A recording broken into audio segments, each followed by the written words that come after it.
record. Great. That's all Okay. we need. Okay. Cool. Thank you. No problem. Okay, we're back. All right. So, and when we're talking about the tools, you all, in the sense of anti-bias and anti-racist work and what those things even mean.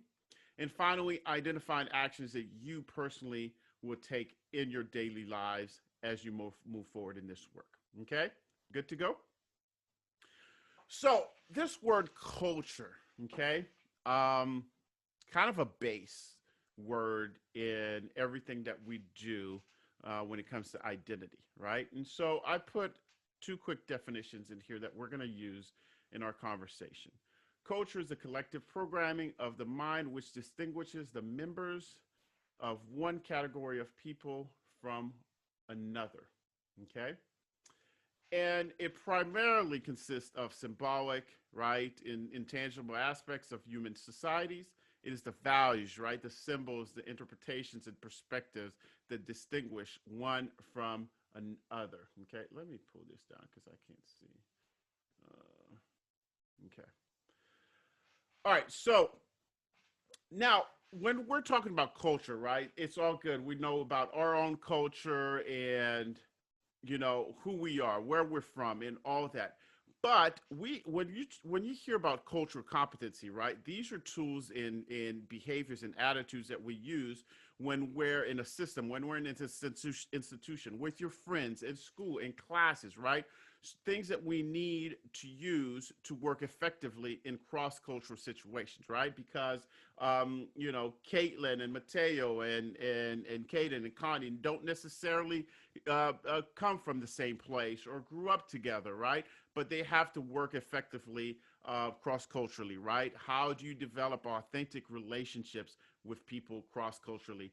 And the effective way we do that is using cultural competency. And if you see the cycle, right, we have to be aware. We have to be self-aware of our own cultural identity, but others as well by developing that intelligence, that cross-cultural intelligence, and we keep going and going. And that helps us also counter oppression and makes us more inclusive. Okay? And so this idea here is to get to a place where you're not even realizing that you're culturally competent, right? So we begin with this unconscious incompetence. I don't know what I don't know. I don't know that I don't know enough about Andrew or Wendy, right? And moving up, right, through this conversation to that conscious incompetence. Okay, there's some things I don't know about a certain person, okay, or a certain community or a certain group of people, right? And we need to do the work that is needed to get to that conscious competence. And as we practice that, we get to a place where we're operating and automatically know what's what with people. Does that make sense? Let me see if I can pull this again. And all right, there we go. Perfect. Okay. So to do that, to start this conversation, we need to debunk some myths. Okay. So when we're talking about diversity, when we're talking about inclusion, when we're talking about community, there's this all or none myth, right? You either get it or you don't. You either have it or you don't. You hear it a lot in society. You're either a bigot or you're not, right? We get labeled as one or another, and we don't even allow ourselves to be in that gray area, to be in that learning area. So that's why sometimes we are stuck at the bottom of that cultural competence cycle, okay? Then mistakes. We also live in a society where we have this problem where someone's mistakes around identity, cultural identity is somehow tied to their moral worth, right? You see it all the time on social media, or someone in the public eye makes a mistake, says something wrong, right, about a group of people. And guess what? Everybody jumps on Twitter or Instagram or Facebook. That person was racist. That person was sexist. How could you say that, right? And we label them, right? Not allowing people to even make a mistake around identity, okay? Then we get to apologies. We spend so much time and energy defending our good intentions. That's how we are as human people, that as humans, that we miss out on apologizing for the true impact, or even understanding the negative impact or trauma that something we said or may have done had on someone. Okay, so imagine this. So Wendy is, we just finished coffee, right? And I'm leaving and I roll over Wendy's foot. Okay. You all would expect me to jump out of the car and say, "Oh my goodness, Wendy, are you okay? Can I take you to the hospital?" You won't expect me to get out and say, "You know what, Wendy, I don't think you should be hurt right now because I didn't mean to roll over your foot." Like, "Oh my goodness, Wendy, why are you screaming and yelling like you blowing this out of proportion?" It sounds super ridiculous, y'all, right? But sometimes that's exactly what we do when we offend people around cultural identities, okay? And we don't even kind of consider the impact and the trauma. So check this out. If physical pain and emotional pain register in the same area of the brain and at the same degree. So if you take an fMRI, that's a functional magnetic resonance imaging of someone who's been socially excluded and someone who's just been punched in the face, they look exactly the same. So science tells us, like, you need to take this kind of stuff seriously as well. Okay. Then we have this tonsils theory. Okay, so let's show up 4 o'clock Sunday, 4 to 5:30, right? We talk about bias, we talk about DEI, and we're cured. We're never going to make a mistake again, okay, around identity. And it's false. It's we got to treat this more like plaque removal. Okay, you have to keep going back. You have to floss and brush so things don't build up, so things don't get ugly, right? They will, though, sometimes periodically, but we have to come back. So we can't guarantee that you read a certain book or you go through a certain workshop that you'll never make mistakes around identity. Okay. So for that, we have to be vulnerable. So someone right now unmute and tell me the word vulnerability. What does that mean to you? Can anyone unmute? Don't be scared.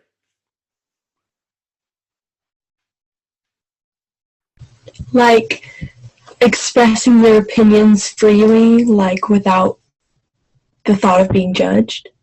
Okay. Who else? That's a good one. Give me another one. Uh, it's like a state of. Oh, sorry. Hold on. Um, it's like a state of exposure almost. Mm-hmm. Good, exactly. I love that. Right. So it's basically this uncertainty, right? This risk. And who just said exposure? I'm sorry, I didn't hear you. Leo. Leo. Okay. So don't forget to tell me your name, you all, because I don't know the voices. Right, Leo. So I'm gonna add emotional exposure even to that, right? And we also live in a society that teaches us not to be vulnerable, right? Right? It teaches boys, right? You should be emotional, but don't cry, right? We teach girls to be strong, but not too strong, right?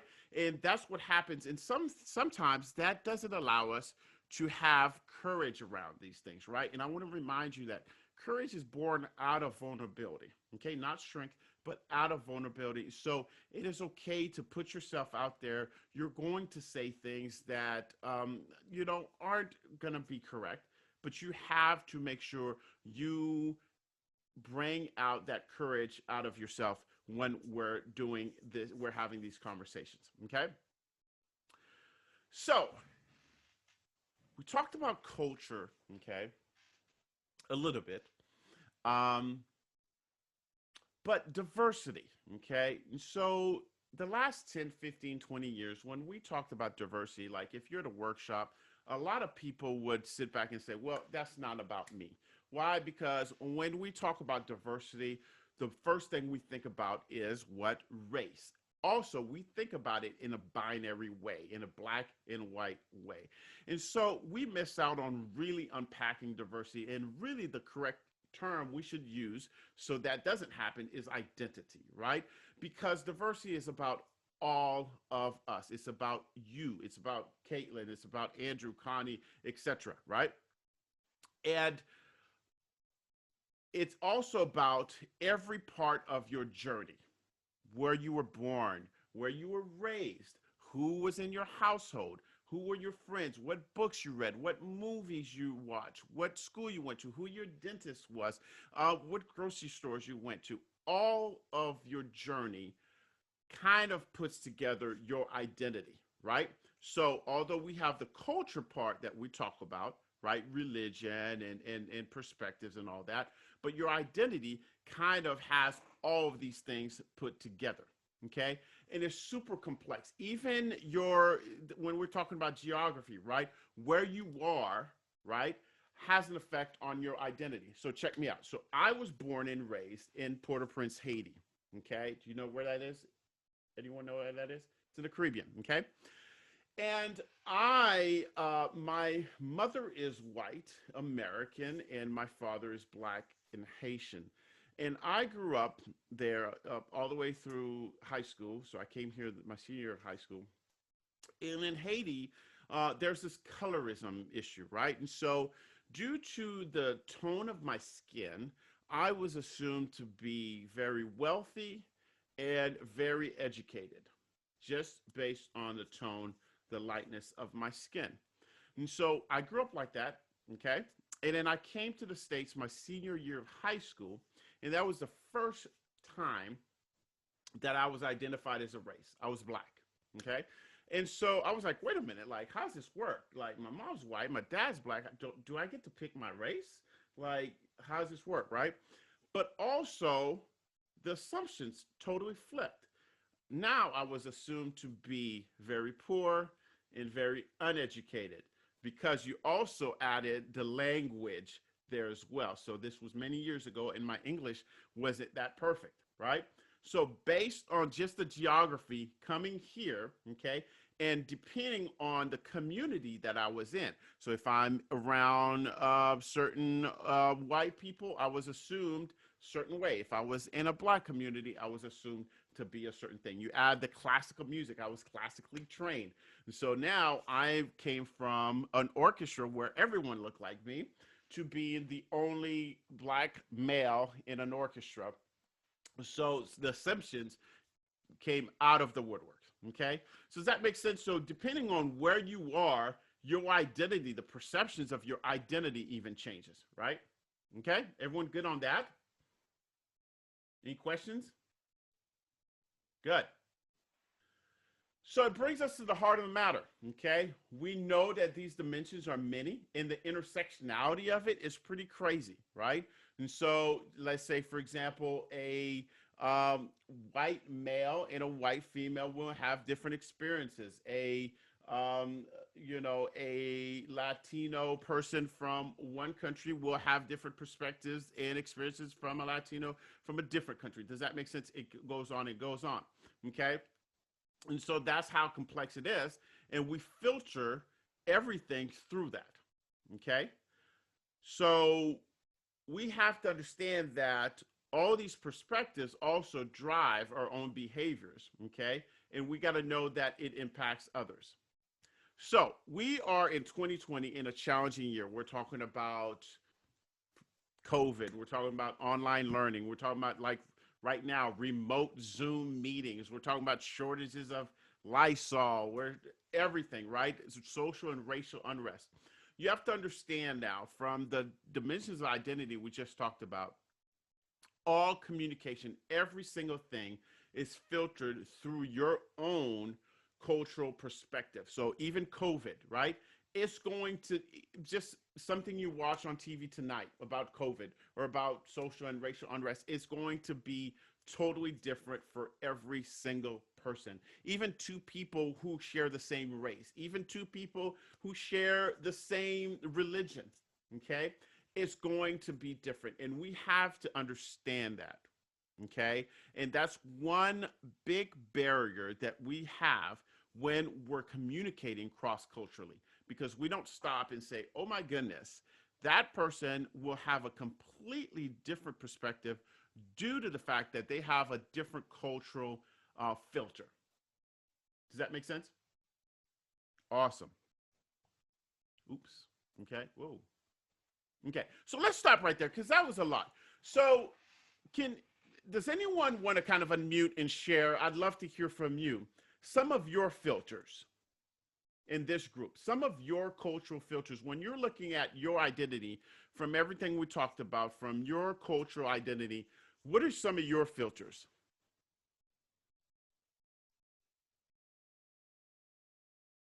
Anyone? I'll go. So I'm Valentina, Okay, and Valentina. I am a 16-year-old Hispanic girl who is Catholic and straight. Thank you for sharing. Anyone else? Let's get one more. I'm Mateo. I am a 17-year-old male and who has Hispanic heritage. Love it. One more? Anyone want to share? I won't stop you from sharing. Now, those two people, Valentina and Mateo, okay, when you're having conversations with people every day, right? Typically, the people we communicate with aren't going to consider those parts of your identity. Does that make sense? Because we operate so much on the surface. They're going to see what first? Your height, right? Your race, your ethnicity, kind of guess it a little bit and kind of assume things based on that, right? But sometimes the way we want to be defined really are these other values below. So I want you to keep that in mind as we move forward. Now, that said, we got to talk about the brain. Why? Because we just talked about assumptions, right? And the brain is a big part of how we operate every day, right? So my question to you all, how much of what you see, hear, feel, experience are you actually aware of? Anyone want to guess a percentage? 5%. 5%, okay? How much of what you do is under your conscious control? Someone answer. 20%? 20%, okay.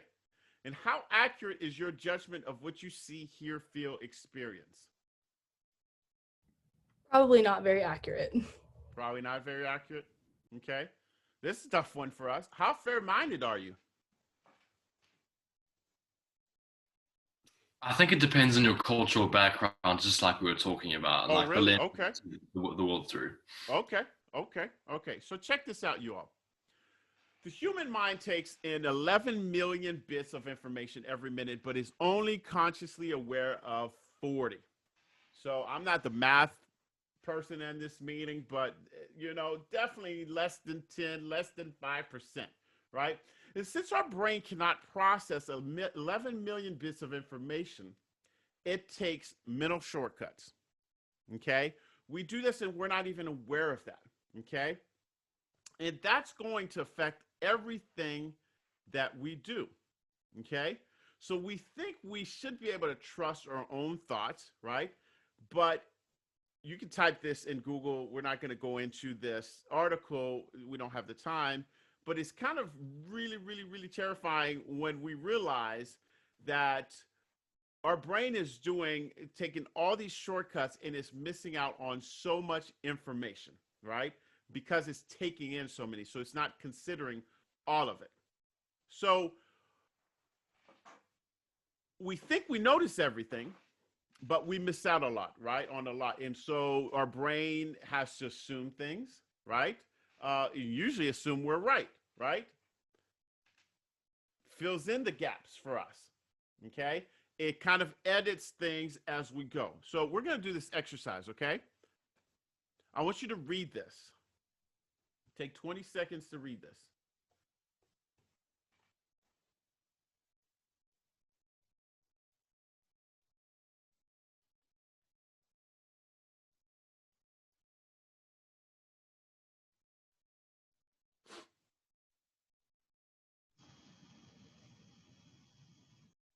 I need a brave volunteer who's going to read it for us. And if that person gets stuck, somebody else just jump in. I'll do it. Okay. Out loud? Yes, of course. Okay. I couldn't believe that I could actually understand what I was reading. The phenomenal power of the human mind. According to research at Cambridge University, it doesn't matter what order the letters in a word are. Matter in what order the letters in a word are. The only important thing is that the first and last letter be in the right place. The rest can be a total mess, and you can still read it without without a problem. Mm-hmm. This is because the human mind does not read every letter by itself, but the word as a whole. Awesome. Thank you so much for that. Okay. And so this is kind of showing you how quick, how much our mind is taking in and the shortcuts that it's taking to kind of zip through things. Okay. Let's do a visual one. If you've done this, hold off on your answer real quick. All right. What do you see? Shout it out. I see an old woman. Okay. What else do you see? Who else? A young woman with a feather in her hair. Hmm?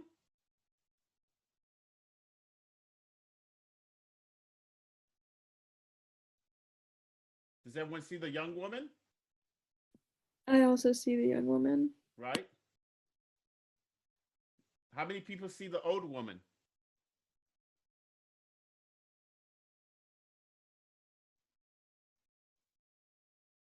Yes?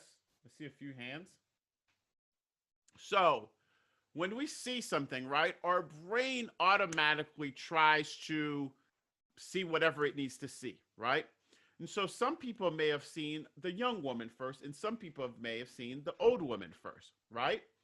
So if you see the woman looking out this way, like this is her eye looking out, right? And this is kind of her nose, you'll see the young woman. But if you turn her ear into an eye, looking down this way, and this is her mouth, you'll start to see the old woman. And this is her nose. Does everyone see it now? Absolutely. And so what our brain is doing, right, is kind of going through the ladder of inference. Has anyone heard of this? The ladder of inference, and how it selects data, attaches meaning to it, and moves to action very quickly. And this happens at a very rapid pace, okay? And this is how sometimes our biases kind of sneak in, okay? Because we're moving in such a fast way, and there are so many things that our mind is not taking into consideration, okay? And so, as I was telling, I think it was Mateo, we were talking about how we operate on the surface so much, okay? Can you see my cursor? But you should be able to. Okay, awesome, okay? And when we're interacting with people, these are the first things we see, okay? Their race, their style, what they're wearing, their actions, language kind of, first, and then their gender a little bit, which we assume too much even with that. Okay, and I do this exercise a lot where I have people paired up and they have to keep asking the other person, who are you? Who are you? Who are you? Okay, and what you'll find out is people will start with the surface stuff, okay? But then when I ask someone, well, how do you want to be defined? And they start talking about these things, okay? Their perspectives, their faith, their thoughts, their life experiences, right? But when we're operating, when we're communicating, right, and doing it such as a fast pace as we've seen the brain does, right? And when we translate that into cross-cultural communication, this is where we're falling to these barriers because we're not taking time to consider what all of these things, and these are the important things that people mention when they want on how they want to be defined. Okay? You still with me? And because of that, guess what sneaks in? Implicit bias.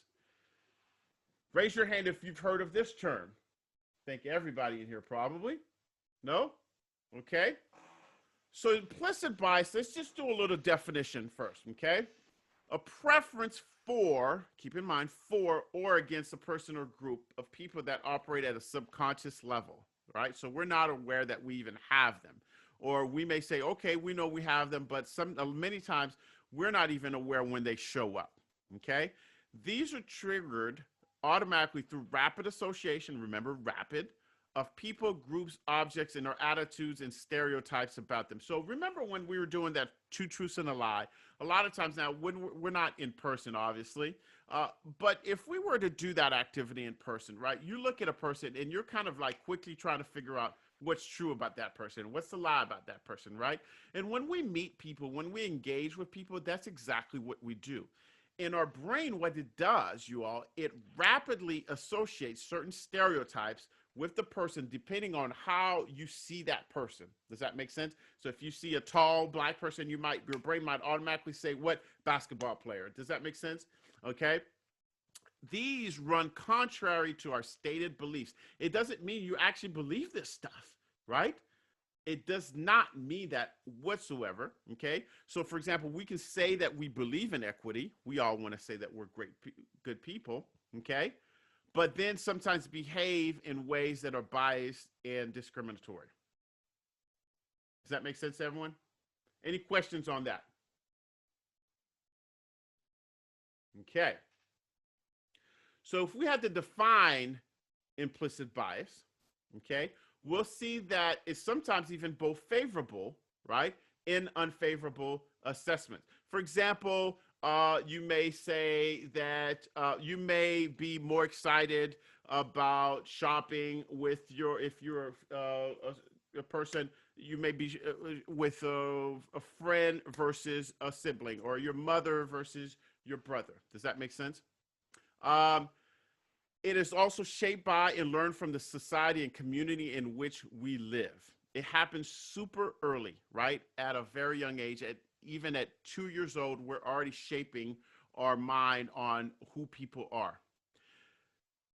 It resides deep, deep in our subconscious. So when we're talking about 11 bits, right, versus the 40 million, our brain doesn't even allow us to go that deep to catch these things before they show up. Okay? They're very pervasive. Everyone has them. There's nobody in this virtual room right now that does not have implicit bias. Why we don't like to admit that is because right here, implicit and explicit biases are related. Okay? So no one wants to be labeled as, sexist, as I said, racist, homophobic, etc. Right? But that's not what implicit bias is, right? And remember that when we're talking about vulnerability, we live in a society that doesn't really allow us to be vulnerable. So we kind of stop ourselves right there. Oh, I'm not a bad person, so I'm not going to really kind of let myself think that, oh, I don't like a certain person based on their gender or based on their expression or based on their faith. Okay. Um, but you have to understand that they are not necessarily aligned with your beliefs. Okay. And we generally hold implicit bias that favor our in group. So that's when I mentioned earlier, when you really think about, okay, when you were growing up, who was your neighbor? Who was your friend? What shows you watch? Who was your dentist, right? And those are kind of your in group. Those are people that were around you a lot. Who's in your household every weekend, okay? Um, and when you start really looking at that and you start looking at your biases, you'll start to see that they favor that in group. Okay. You also need to keep in mind that these can be unlearned. Okay. But it takes a lot of work. For example, I grew up in a country, in really a part of the world, but a country where there was a lot of homophobia, right? And so a lot of the things that I was exposed to kind of embedded that in myself. So when I moved to the States, I had to really work really hard at undoing a lot of that bias that was kind of embedded in me due to just the geography, due to where I lived. Okay. Does it mean that I was taught to be like that? Absolutely not, right? It doesn't also mean that I explicitly would say things that would be hurtful to a group of people. Does that make sense? Yes? No? Okay. I'm going to give you an example that's a little bit more relatable, okay, as students. So a few years ago, I had a student, okay, and I'm going to be really transparent with you all because that's what we have to do with this conversation. I had a student who approached me and and said, Mr. Racine, I'd like to play in the orchestra. And I said, well, so and so, you have to play an instrument to be in orchestra. And he said, well, I do. I play the harp, right? And so this is a tall student, very tall male, right? And guess what happened in my mind? You know, my through rapid associative stereotype, and said he can't possibly play the harp. Okay, and then he, further told me that, yeah, I've been taking lessons for a few years. I'm ready to play. Okay. No, my question to you now is, did I wake up that day and say, I'm going to be a racist teacher? Absolutely not. Right. And so, but I had to check myself really quick. Right. And remember when we were talking about mistakes, say, okay, this doesn't define me, right? I talk about DEI, diversity, all the time. I love all my students, right? But I'm going to also apologize for real for the impact, right? I'm not going to say, well, I didn't mean, and it happened really quick. That person may have not even caught that, right? The bias that showed up, but I had to be intentional at making sure that I apologize to that student. Does that make sense? Yes? No? So, when we're thinking about bias, right, we have to start thinking and going through a little self-reflection, you all, right? Who do we prejudge, right? What determines the characteristics that we assign to them, right? Group stereotypes, right? Somebody tell me a stereotype about women right now. Too emotional. Too emotional. Give me another one. Bad drivers. Say that again. That we're bad drivers. Bad drivers. Yeah, you hear that a lot, right? Someone give me a stereotype about Black people.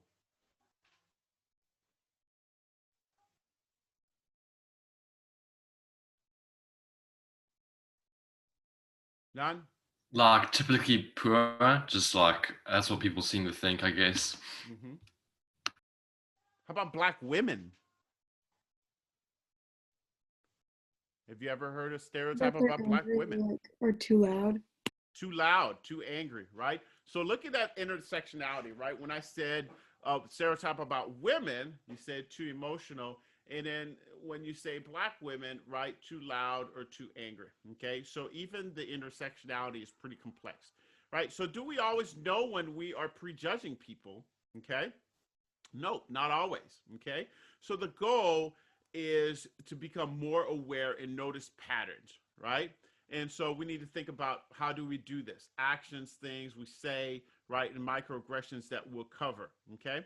You also have to know how implicit bias does show up in your daily lives, right? So Black vernacular and assume uneducated. I mentioned mine, just the language and assumed to be uneducated when I came here, right? Use of names to determine race or ethnicity. We see that all the time.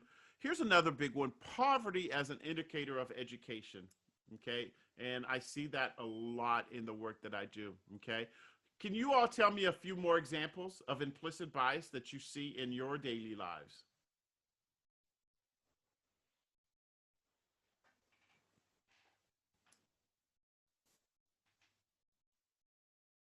How do you see implicit bias show up in our own daily lives? Anyone want to share? Just go ahead and unmute.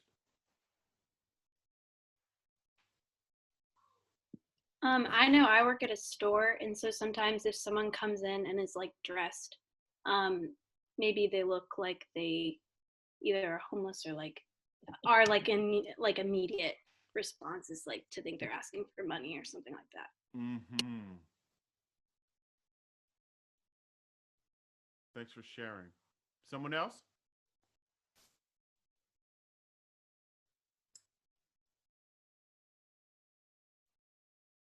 Like how they speak, like accents or dialects of like assuming where they're from. Mm-hmm. Right. Absolutely. Even there, like I've seen where, someone who may look like, say, for example, a Latino or Asian person, and someone says, "Oh, you're very articulate," right? And so, where were you born? Like they couldn't possibly, be fluent in English, right? And the other ones, I want to I make guess sure. kind of, sorry. Go ahead. I was going to say, piggybacking off of that, like education with like what language you speak. Mm-hmm. Absolutely. So soon to be more or less educated depending on languages. Is that what you're saying? I lost you. Um, yeah, I think that's what she meant. But Okay. for another one, I know that if you like look or if your name is a little like different from what you're used to, people will be like, where are you really from? Or Mm-hmm. like, and like not taking into account that you were born here. Right. I'm like, I'm from San Francisco. Like, right. Exactly. I think Exactly. Maya, you had put, I'm just now learning that I can look in the chat thing and see when someone wants to speak. Sorry about Okay. that. Maya, did you? Yes, I always worry about interrupting someone, but I work on a political campaign, and something that I find often is that just by working for a person, people assume what values I'm gonna have. Mm. It can lead to some really like hostile dialogue that like I receive on my end, and it's disappointing. Mm-hmm. Mm-hmm. Absolutely. Sam, you had something you wanted to add? Yeah, so I'm Jewish, and one thing I've noticed is a lot of people assume that like every Jewish person has had a bar or bat mitzvah, and a lot of times that's not the case. Mm-hmm. Absolutely. Pamela?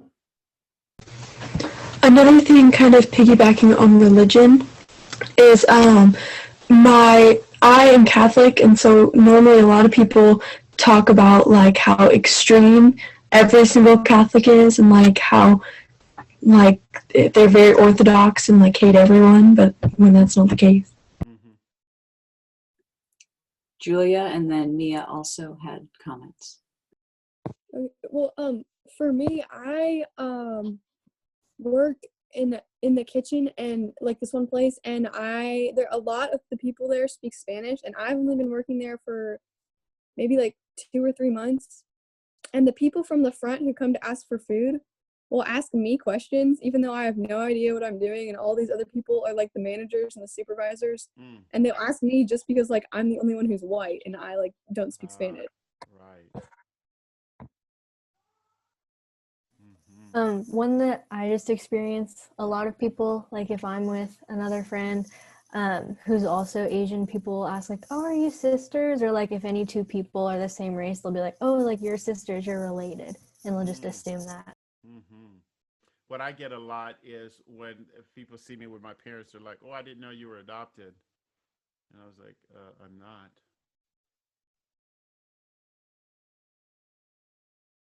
Any more? I don't want to. Andrew?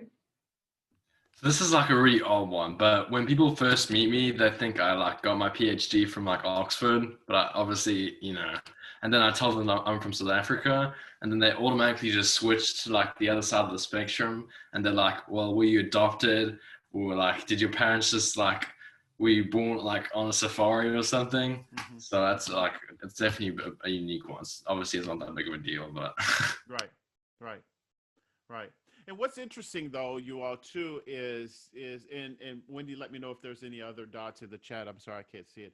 Is that a lot of times people, who do say these things to us are very, very, very, very well intentioned, right? Whether they're wanting to know more about us or someone who didn't even catch that they did something like that, right?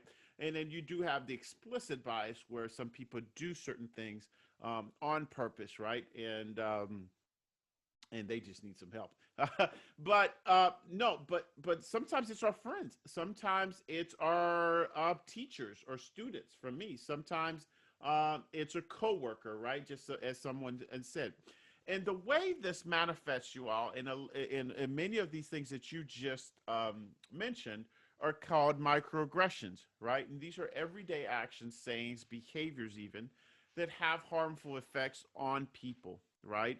everyone, absolutely everyone experiences microaggressions, but marginalized groups experience them very, very often. So it becomes very traumatic, right? If you've ever been, I tell people usually if you've been in a car ride with little 4 year olds, you know what accumulated impact is, right? And this is how frequent it is, very pervasive.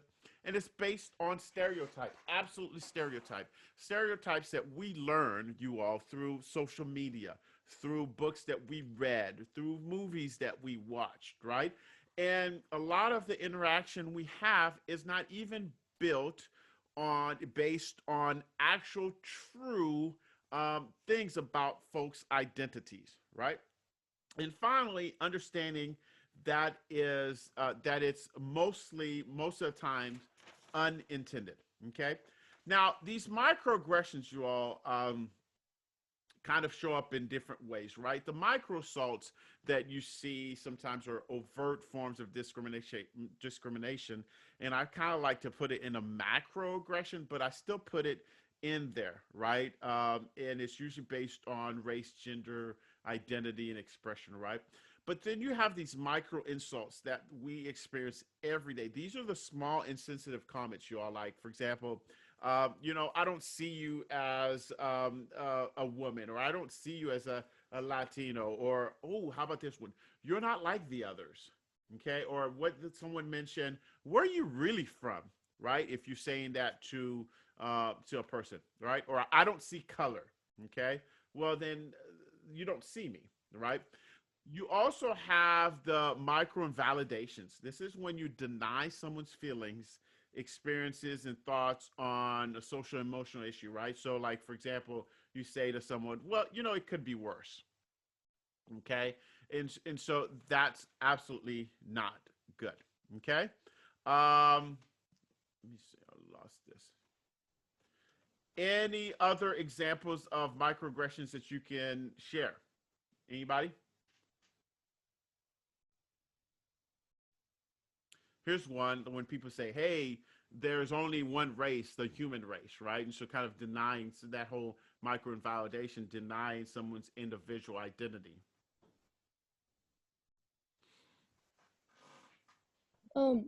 One for me, when you talked about people asking if you're adopted, my best friend is Indian.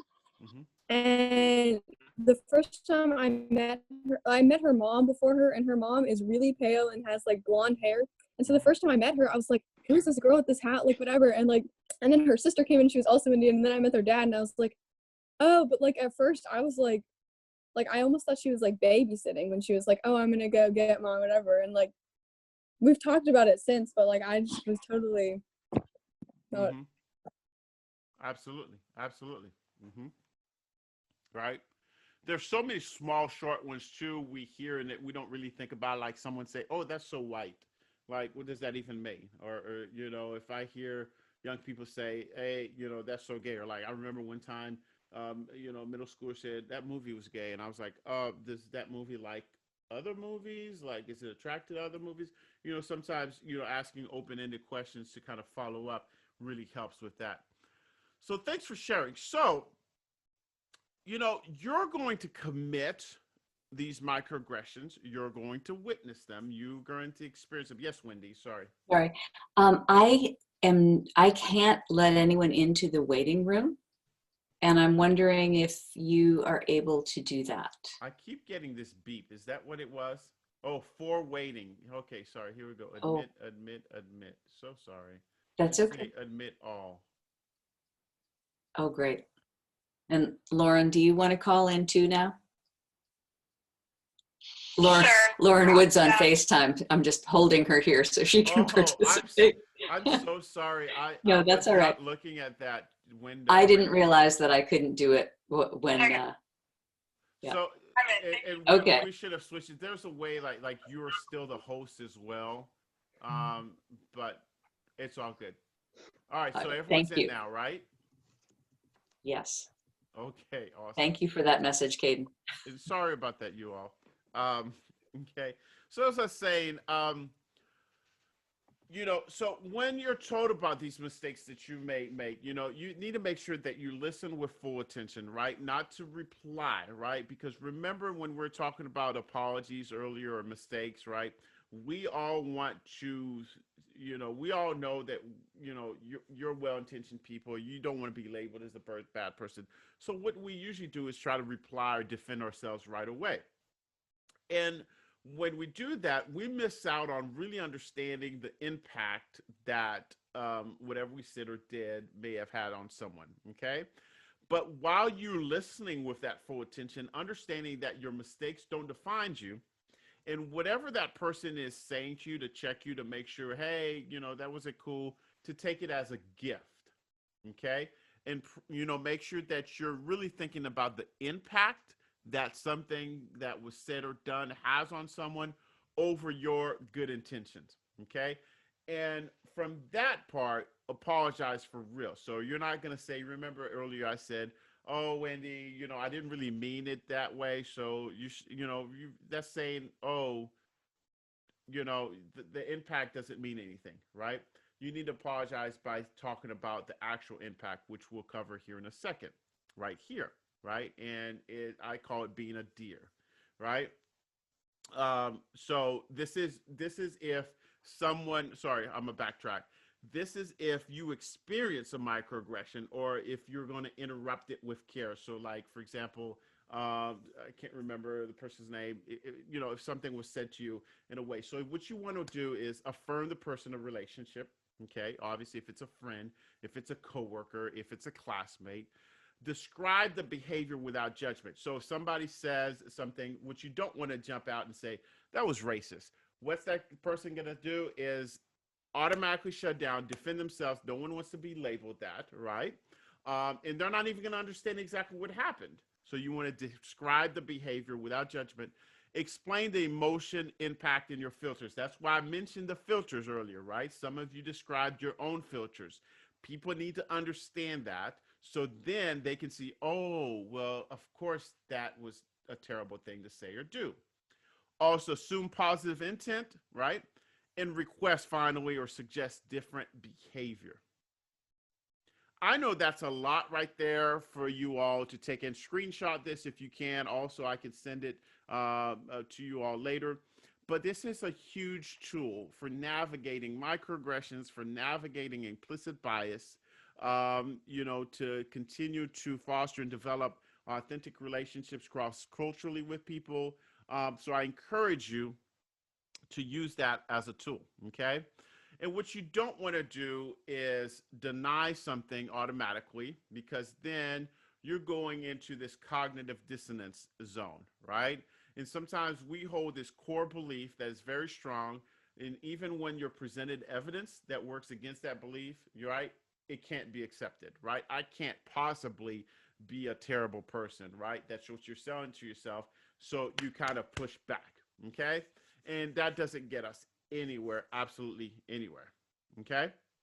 So, what can you do to lessen occasions of implicit bias or microaggressions in your life?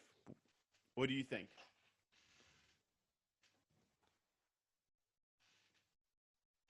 Anyone? Or do you want me to think before you speak? Think before you speak, yeah? What else?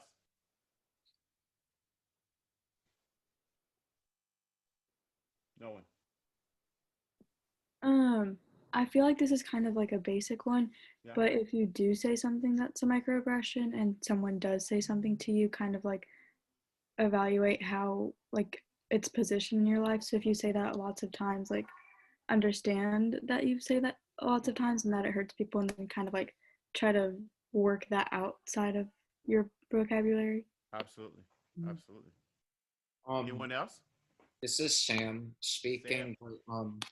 One thing that I think is really important is like empathy. People need to, if someone says something that is offensive, they need to understand why they're offending the other person and really try your best to put yourself in their shoes and truly try to understand why you said or why truly try to understand um, how truly try to understand what you said, like how it's offensive. Mm-hmm. You said two big things right there, Sam. Empathy. That is the word of the year, for real, for real. And also putting yourself in their shoes, right? Which essentially is saying, looking at exactly what was said or done through their filter, right? So their shoes, meaning their identity, who they are, right? And not just looking at them and saying, oh, I treat everyone the same. No, you need to really think about who that person is and how they took in that information. So let's walk through a few of these together, you all. So Okay? we've got Maya also would like to add. Oh, Maya, go in there. It's the last one. Thank you. I was just gonna add, like, to seek to understand when you're listening is like very important, because if you're just listening and then like there's, I don't know, no product to it, then it's not like a productive conversation ultimately. Right. And remember, Maya, how we were talking about how fast the brain works, right? And so when we're even listening to someone, we're already thinking about what to reply. So when you're seeking to understand, you also have to like stop your brain and just listen, right? Right? Exactly as you're saying, to understand, and stop your brain from even trying to come up with a reply. Okay. So check this out, y'all. Okay. I put this at top because we don't do this enough. Okay. So remember when we were talking about all of your identities matter, right? So we need to examine our personal beliefs, values, attitudes, and perceptions to understand how we're even looking at things ourselves. Okay. We have to do that as well as looking at, how others are filtering things. I know it's a lot, but we have to do it. Okay. So we also have to explore the experiences that have shaped your personal narrative and worldview, especially in the early years, right? And a lot of us talked about faith, right? And so I grew up, I went to Catholic school and went to Catholic Mass every day, and my family took us to Episcopal church. And so I had a lot of religion in my life. So a lot, whether I like it or not, everything is filtered through that. Okay. Commit to critical reflection, introspection, right? We have to do that for ourselves to even get to a point where to understand. And Sam put it in right here, empathy, right? Now, understand this too. We also live in societies where certain group were not set up to be empathetic to certain groups of people. Let me repeat this. We live in societies that are not set up for us to be empathetic to certain groups of people. Okay. And we really have to consider that. And that is based on education, based on the lens that we were taught things. For example, um, you know, many of us went through education where people said slaves were just workers, slaves were happy, you know. So we have to understand that when we're talking about empathy. Um, Here's a big one: increase meaningful intergroup contact, right? Your generation is doing a much better job at this, right? Many of you, I'm just assuming your age. But we have to do that. We kind of have to break that whole, I only hang out with people who look like me, who think like me, because then we never get to a place where we understand other perspectives. So you need to be intentional at hanging out, getting to know people who aren't who aren't the folks who you necessarily look like or think like. Okay. We have to replace all these stereotypes, right? And so, you have to, read, you need to listen to podcasts, you need to watch, if you're a movie person, more educational movies, positive things around certain groups of people, right? To replace all those stereotypes, which a lot of them are negative about certain groups of people. So your brain now has another thing to kind of go to check some data on. Okay. And that leads us to studying representative history, right? There's even in our country, we don't have enough LGBTQ history. We don't have enough Black history. We don't have enough Uh, who says who's Jewish, right? Many people go through school and not even know much about other religions, right? We need to do more of that, so we're not, who's talked about the bar mitzvah, you know, saying things that are based on just stereotypes, just minimal things that we know about certain groups of people. Also, notice who and what triggers you, right? And so, if certain things kind of pop you off, or you say certain things, or you bark back, you need to really kind of explore what those are and why those are happening, okay? And Wendy said this, slow down, right? And who else was it? Someone was talking about this when you're talking. You have to slow down to be able to process information through many filters, right? Not only yours, but the person you're talking to, right? So if I'm having a conversation with Mateo, I need to really be intentionally slowing down and making sure that whatever we're talking about, I'm really looking at it through his filter, okay? And this helps us obviously with our decision making, but we add to it by listening to understand before replying. And we mentioned that, right? This is a huge one, you all. Having an accountability partner, partner who will tell you the truth and kind of challenge you. We all need that person or those people kind of in our circle, right? And again, going back to the title of this, having courageous conversations. It's okay to be vulnerable. It's okay to be brave and have these conversations with friends, even some people who we don't consider friends, because again, think of it as a gift. Does that make sense? Everybody good with that? Okay. Now, when these things happen, right, they do show up. Here's some self-reflection questions that you need to kind of ask yourself, right? Why are you feeling a certain way, whatever way you're feeling, right?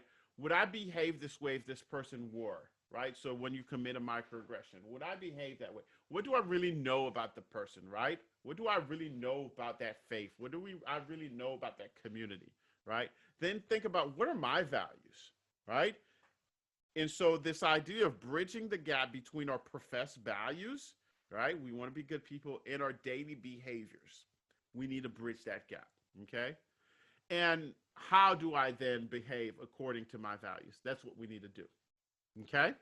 So questions for you all now is strategies that you can employ, right, after we've talked about all of this, to lessen occasions of assumptions. Strategies you can employ when you feel yourself falling into these traps. Go ahead and unmute or use the chat.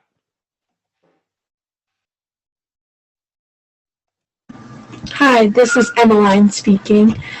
I was going to say that you originally said that we always have these biases immediately when we encounter a situation, but to maybe reflect on yourself and say, I realize that I'm having these biases, but I'm going to try to push those away until I truly get to know someone. Mm-hmm. Absolutely. Absolutely. So going into a conversation or conversations, automatically trying to check yourself. What else? I would say like surrounding yourself with a group with like people who are different than you in like a variety of different ways and beliefs and other aspects, and just like, kind of seeing what values they have, like what kind of rubs them the wrong way, and like just being very like empathetic and understanding and trying to like learn and unlearn. Absolutely. Absolutely. Anyone else? And while we're doing that, I'm putting this up here. So I challenge everyone to write one of these down that you're really going to try to practice in the next 30 days. Write one of these down. But while we're doing that, anyone else want to share another strategy? I think this is Maya, by the way. Something that I do is make sure that I read literature from like kind of all sorts of different perspectives, so that I can make sure that like my lens does not limit me from seeing like what life is like for other people, and also so that like my own beliefs, it just doesn't become like an echo chamber where I'm Absolutely. surrounded by people who will all agree with me. Absolutely. And check this out, y'all, from what Maya's saying, right? Sometimes we might read, like a friend of mine said, I read all this literature, James, right? I'm feeling good. And I realized they were all written by males. right? And so never had even that female perspective lens on so many things. So making sure that even the lens of the actual literature that we're reading, right, the books, etc., is a diverse lens. Thank you, Maya, for sharing. Anyone else? Um, I can say that at least I know I did this especially for like belief systems, political beliefs. It's like no matter how morally right you think you are, try and convince yourself of the other side. So I mean, just kind of on the same note of reading literature from everywhere, try and like see where the other side is coming from, or listen to the opinions and the beliefs and the why of other side with the mindset of supposedly trying to change your own. Absolutely. Give you a few more seconds, you all, to pick and write one down. And thank you. Who else? Anyone else want to share? This is kind of going off what Tala was saying, and this is Kaden, by the way. Hey. Kind of when something happens on like a wide scale, or like you see a microaggression like happen just like in everyday life, kind of step back and listen to the voices of the people who that microaggression was like committed against, and kind of like listen to their experience, their opinions, and just don't invalidate that as best you can, and just learn from it. Absolutely. Absolutely. I had a situation where a student, a Jewish student, felt, there was this microaggression from a black student during a Jewish event, right? And then so there was that back and forth, and I met with both of them, and then the black student had felt like the Jewish student was committing a microaggression by singling him out and ignoring things that other people said first. So you had two basically filters going on at the same time backing. And what I did with them is had each one consider the impact that whatever was done had on both people, right? So each other. And we had a very, very, very productive, courageous, and very good result ending conversation, right? And so although we are experiencing things, as you said, but we also have to consider that person's filter too. Anyone else?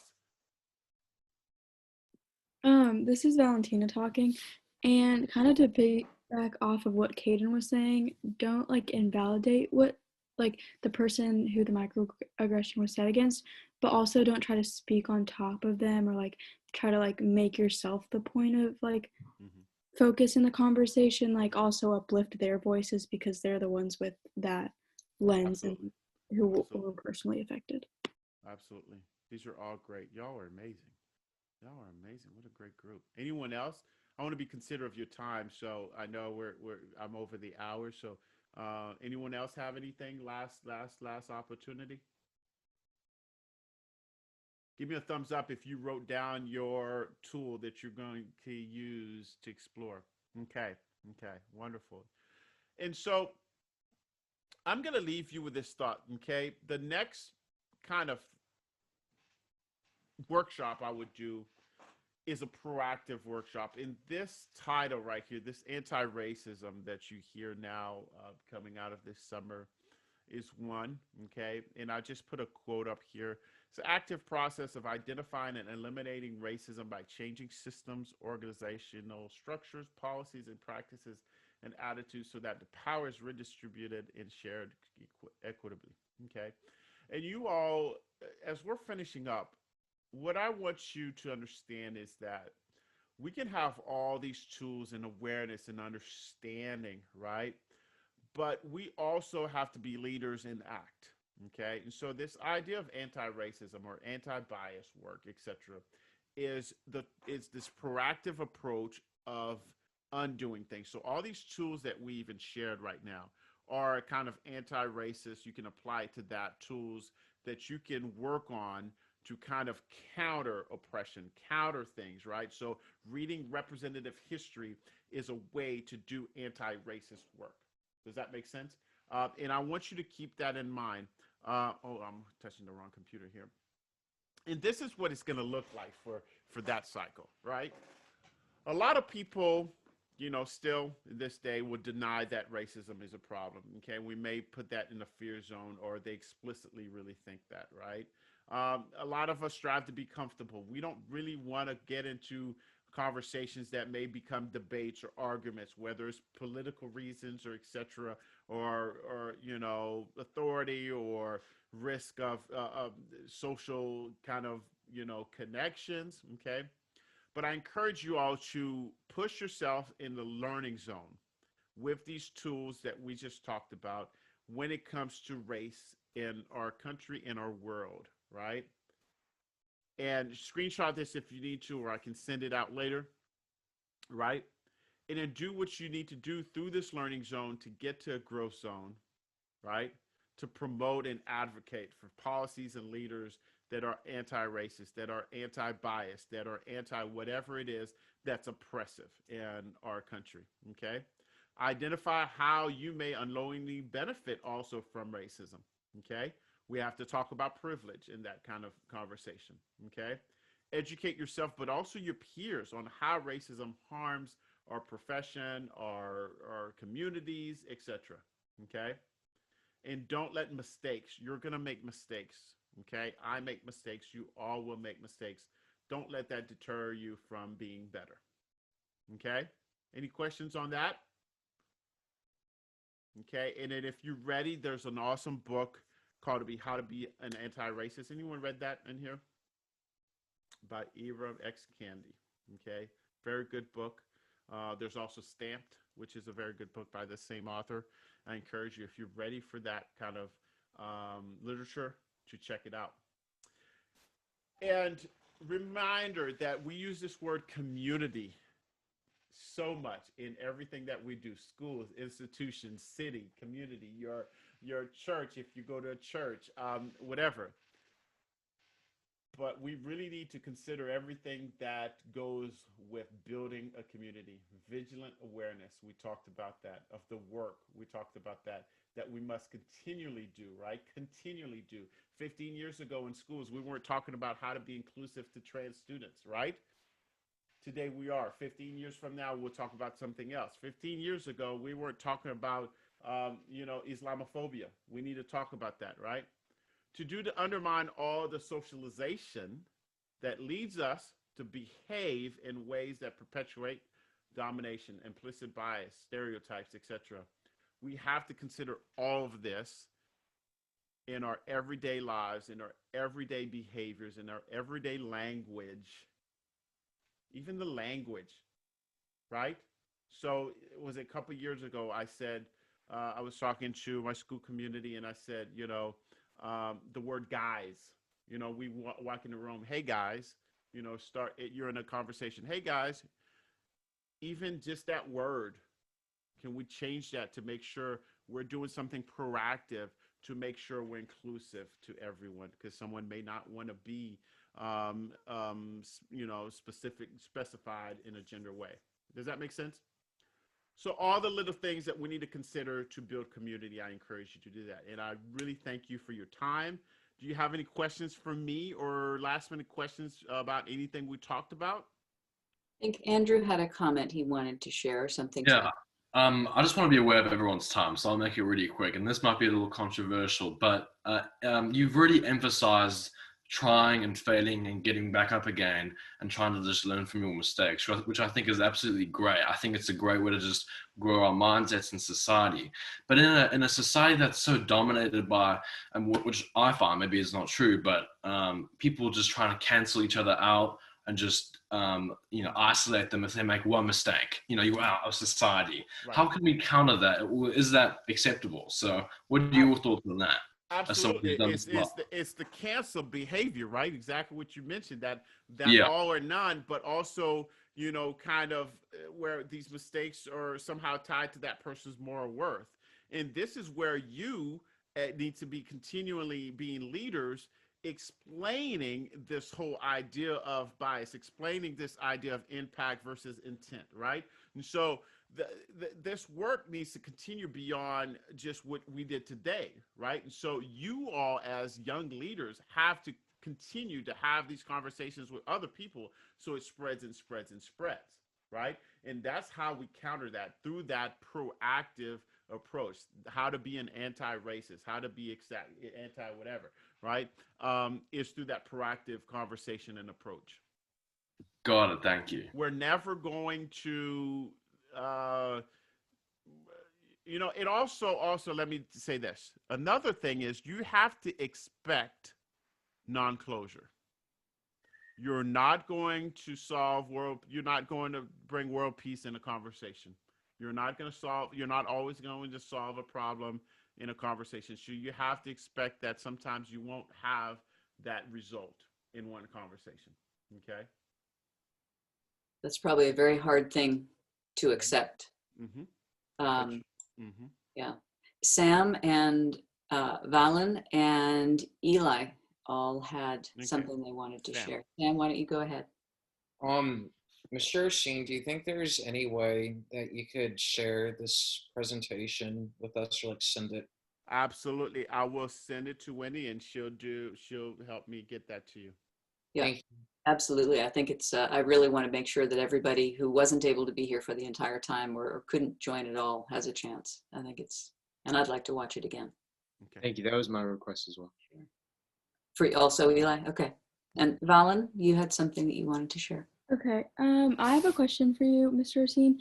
So this is kind of not really what Andrew was going off of, but can be kind of seen as controversial. But I feel like in 2020, a lot of things have come out, and it's like, especially with the racial unrest, it's really like shown, especially with the younger generations, it's kind of shown like your beliefs and everything with social media. It's very easy to kind of like understand someone's like stance on everything. So one of the things that you talked about was like bringing diversity into your group, and that's not only racial diversity but like every single type. So one of those things was ideas, and I feel like right now it's been a lot of people have shown like kind of like a different moral system. So I was wondering what your perspective is on people who aren't, I don't know how to say this without like offending anyone or. No, go ahead. This is a safe space.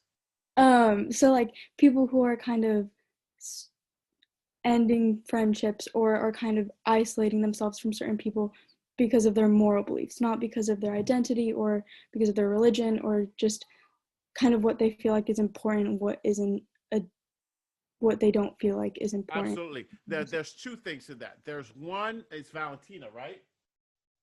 Yes. Okay, there's one that is someone is saying something specifically about a situation, about a group of people, and about morals. Then also someone's political ideologies being tied to someone's morals, right? Those are two things. And if I'm hearing you correctly, are you talking about more about someone's political ideologies that also is tied to their moral values? Yes, but then also like, yes. Okay, boom. And this is where I would take the opportunity to educate people. For example, when someone said to me, I was out, I'm very much a person who wants to lift voices and lift my own voice. And so this summer I was out protesting for racial equality, and someone said, in a political ideology way, you're basically rioters. Why don't you act like Martin Luther King, right? And I said, because we're in the middle of the road, and I said, I'm sorry you didn't know, but Martin Luther King did block traffic, and he was arrested 29 times, but they didn't teach you that. And so what happens is now you have this false narrative about even Black people. And remember, who was it? I was talking about empathy. That's another reason this country is not set up to be empathetic to certain people, because their image was never shown in the right way, right? Does that make sense? And so we have to continue to not only educate ourselves, but educate other people for that, okay, in that sense. Um, but as far as, I hope that answers your question a little bit. Does it? Yes, yeah. Okay. But I also want you to be careful with all of you, especially go this year, especially going into next month. Be very, very careful with judging your peers, your friends, as it relates to political ideologies. You all are still very young. There's some people, even in my family, that, then I say, okay, if it would be easy for me to say, okay, if you vote for a certain person, does that mean you don't value my life? And what I have to understand, and all of you have to understand, is some people still find a way to separate that, their political ideologies and their morals, right?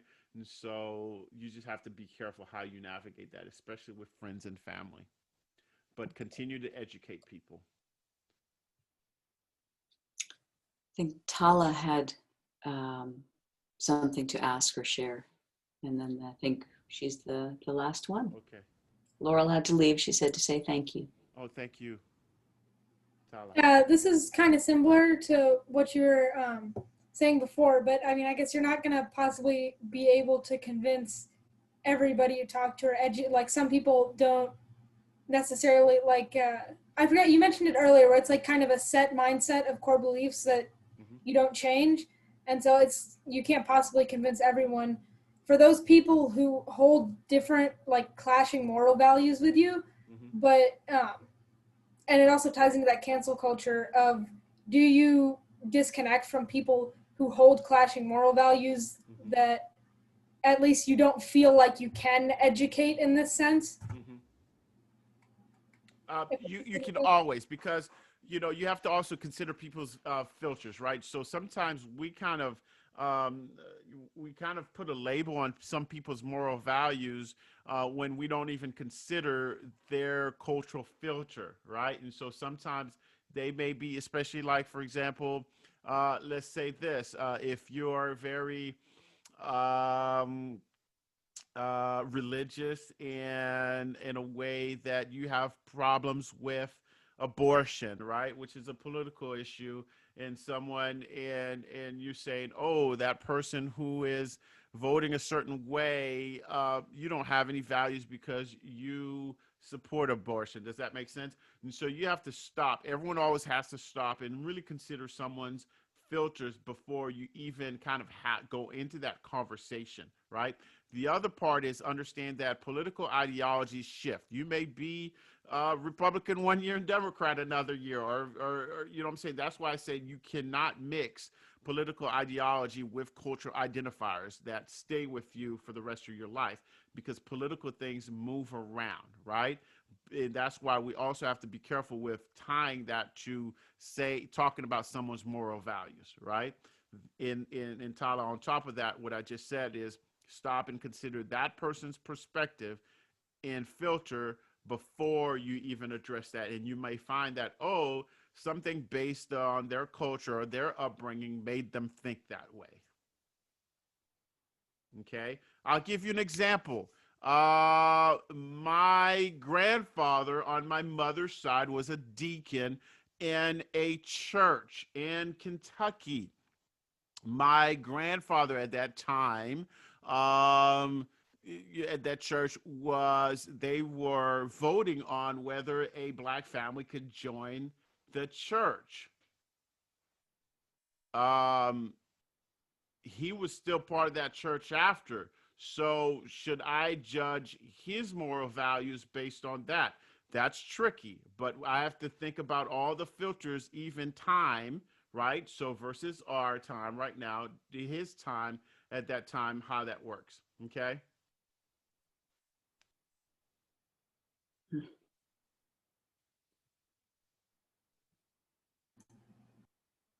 I think that's it, Wendy. I can't see the chat.